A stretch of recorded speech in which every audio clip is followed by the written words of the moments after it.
What is going on, everybody? Today I wanted to start a new series, and I will be discussing all of the play-in rounds for the 2020 NHL playoffs. So the series I'm going to talk about today is the Toronto Maple Leafs and the Columbus Blue Jackets. So this should be probably one of the more entertaining series that there are, and definitely one of the closer series. So when we look at the lineup here, I'm not gonna go through all the players and everything, but it's obvious that forward wise, it's not even close. Toronto has such a huge advantage there.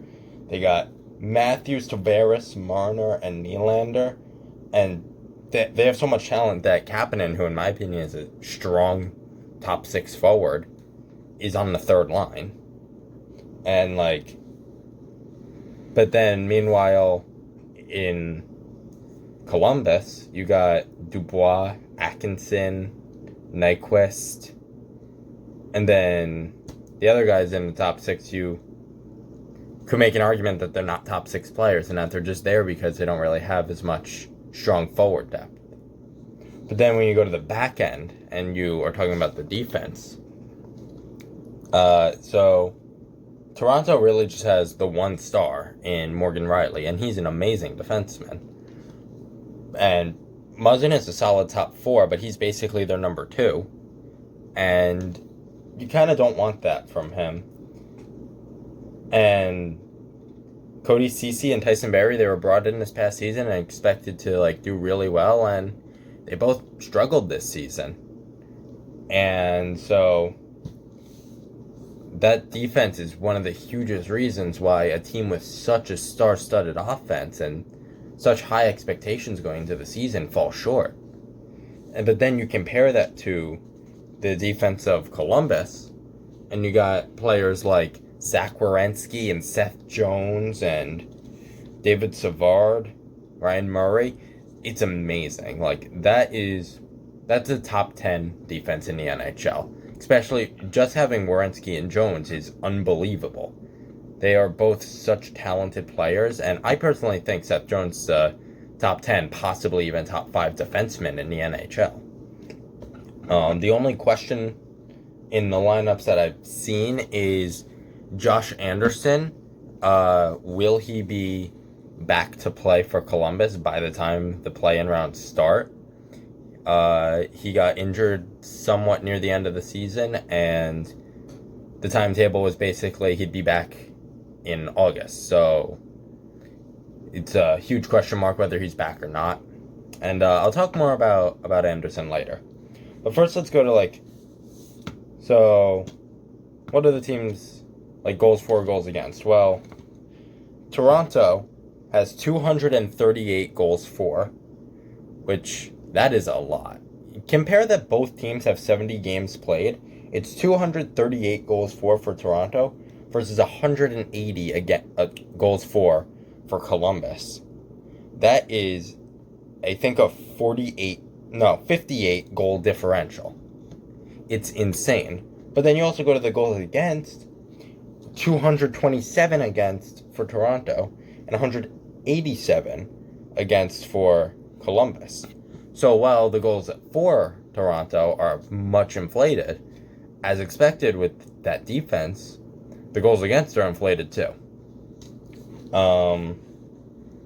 Then when you go to the regulation overtime wins, which that's really all you have to care about, because if you win in a shootout in the NHL this year, in any year basically, it doesn't really matter when you go into playoffs because there is no shootout. Even the overtime, because it's 3-on-3 in a regular season, isn't a good estimate, but it's still much inflated.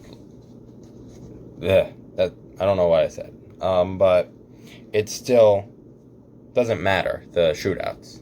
And the overtimes are a little bit don't matter.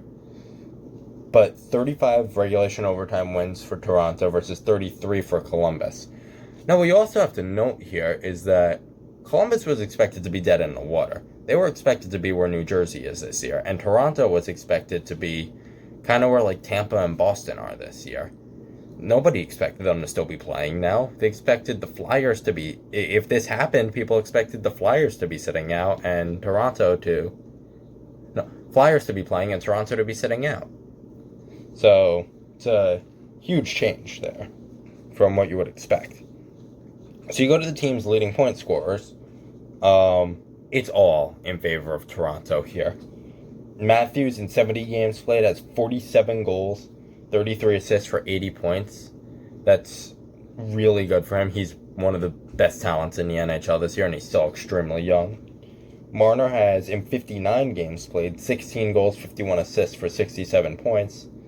And then even Tavares, he's third on the team in points, but it's still a little disappointing for him this year with 63 games played, 26 goals, 34 assists, 60 points. With a guy like Tavares, being below a point a game is kind of disappointing, but it's still amazing numbers.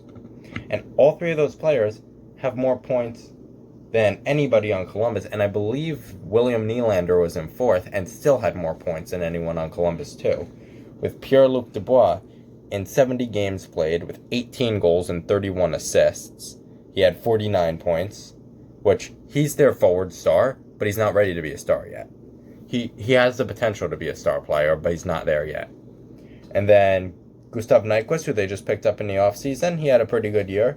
70 games played, 15 goals, 27 assists for 42 points, which, yet again, that's a really good, like, top 6 player numbers. But that's what you expect from a second liner, which he is, but not number 2 on the team in points.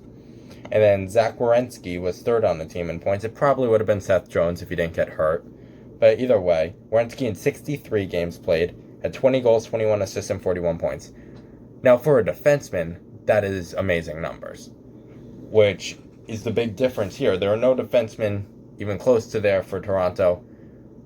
Morgan Rielly probably would have been if he didn't get hurt, but still, the point still stands that it's just a stronger defense for Columbus versus a stronger offense for Toronto, which will make for a very entertaining series. Will prevail, basically. Then in net, Freddie Andersen had kind of a disappointing year. In 52 games played, he had a .285 goals against average and a .909 save percentage. Yet again, though, those look like disappointing numbers, but you have to take into account he's a really good goalie with a pretty bad defense. So that probably could have been much worse if it was an average goalie. They've struggled to find a decent backup, not because the backups were bad, but because they couldn't take that horrible defense that Toronto had, I think. And then their backup goalie, Campbell, I'd be surprised if he sees the ice at all. If he does, Andersen has a bad game or something, gets in at the end. If he gets in because Andersen gets hurt, Toronto's done. Just simple as that. Freddie Andersen will need to carry them, basically. But either way, Campbell in 6 games played had a .263 goals against and a .915 save percentage, so he's a very good backup. I know a few of those games were for LA, but still, he's a good backup for them. You can't play him.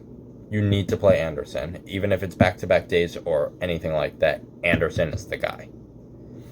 And then, on the flip side, for Columbus, who are they going to play? Korpisalo or Merzlikins? Korpisalo seemed like the guy at the start of the year. People were worrying about the goaltending when Bobrovsky left. Korpisalo stepped up, and he seemed like a good starter. He got hurt. Everyone's like, okay, now they're dead. And then Merzlikins came out, and he looked like a star. Korpisalo, in 37 games played, had a .260 goals against average and a .911 save percentage.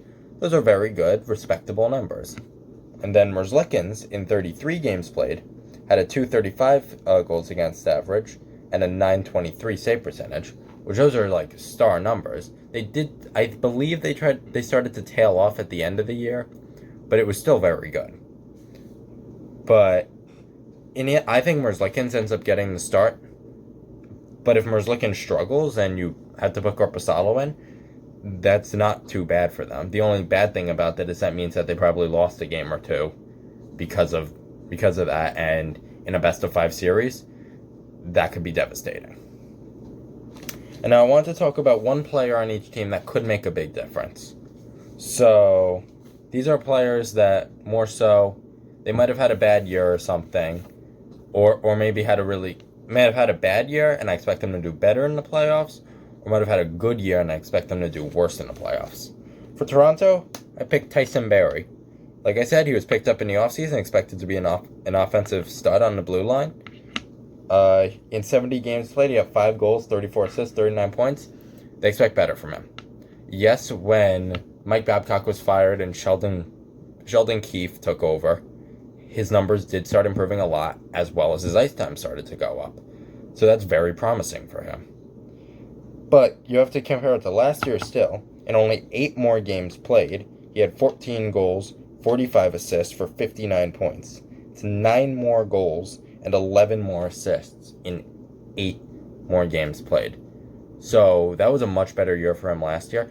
You don't expect him to backstop them on defense, though. He is an offensive defenseman.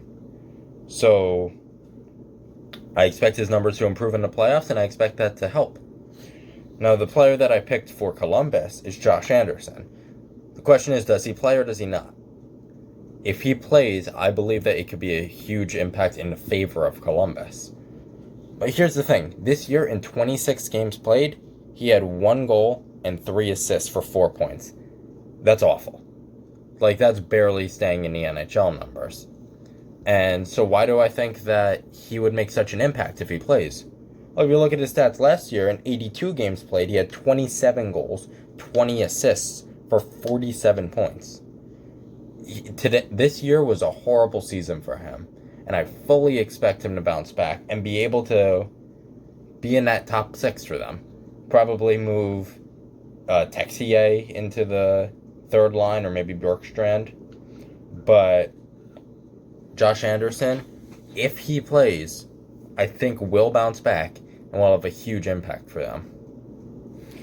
So, taking everything into account, obviously, Toronto has the edge offensively. Columbus has the edge defensively. And then goaltending is kind of a wash.